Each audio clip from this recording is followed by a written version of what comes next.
Hey team, Jason here with Volunteer Botanicals, and today we're going to broach the topic on how carbonation affects cannabinoid-infused beverages.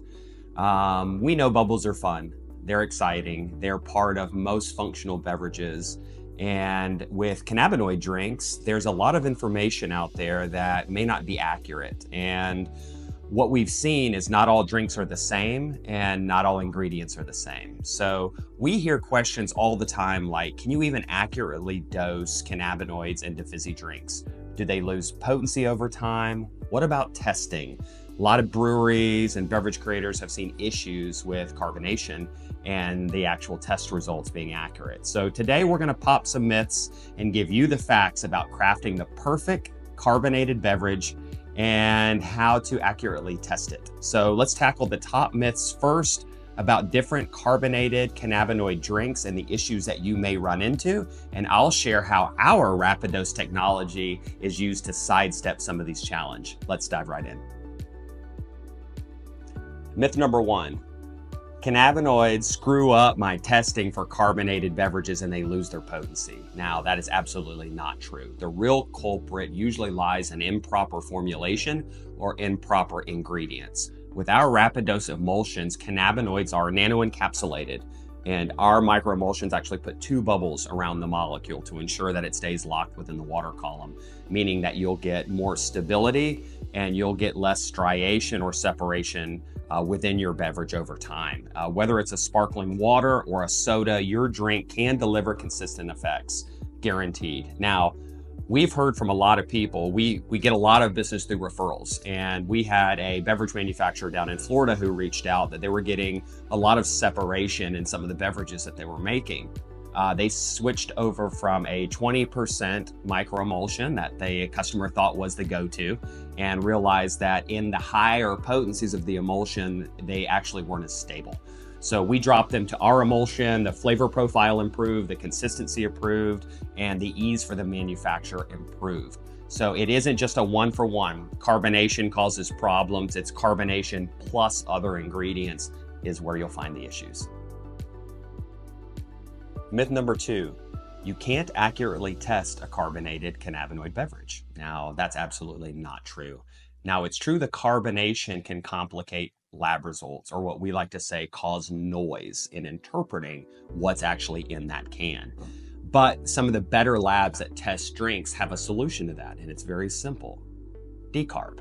We ask the labs if they're not savvy on testing cannabinoid or cannabis-infused beverages to have some sort of decarb tests before they're actually trying to analyze the data. The carbonation itself is almost like an interference between the lens and what you're looking at. It doesn't necessarily mean that there's inaccuracies in the can. It does mean that it could potentially cause interference or blocking getting the true results. One of the simplest, easiest ways to go back to your lab and double check is make sure they're decarbing the can fully before they actually test the beverage, and there's lots of ways to do that. Myth number three, cannabinoids and carbonated beverages just don't mix. This one's absolutely not true, but it could be depending on the types of active ingredients that you're using or your emulsion percentage or some variation of these. Now, not all emulsions are the same. Let me make that perfectly clear. Some people are still using oil-based ingredients in their cans, and we all know oil and water don't mix. So there is some issues that we are hearing about as people come to us and need solutions about actual separation of cannabinoids due to the carbonation load. Now, what's really most important as we understand this is garbage in, garbage out. So you might think you have the best ingredient that's going into these beverages, but there could also be something that's better based on the type of beverage that you're making. And those that have high carb loads, you have to make sure that the emulsions that you're using are staying locked in the water column and the carbonation isn't actually causing them to separate, which with oil-based ingredients is very, very, very common. It's important to also understand that carbonation loads, depending on how much you carb a can affect the stability of the can. When many of our brands get going on building a beverage, we recommend that you have multiple tests over time as you're vetting out your beverage formula. And let me give you an example of that. Let's say I make a beverage tomorrow and it comes off the line and I send it to the lab to test.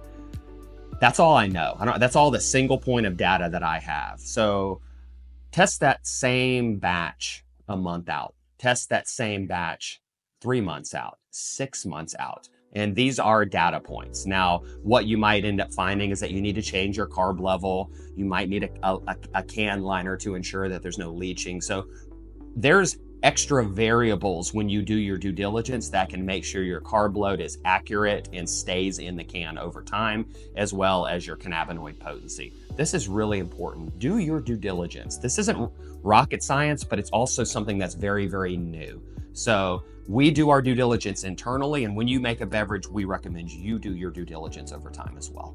And in closing today, I just want to reinforce that carbonated beverages aren't necessarily challenging. There's just a few variables that you have to be aware of on the front end as you're crafting your beverage.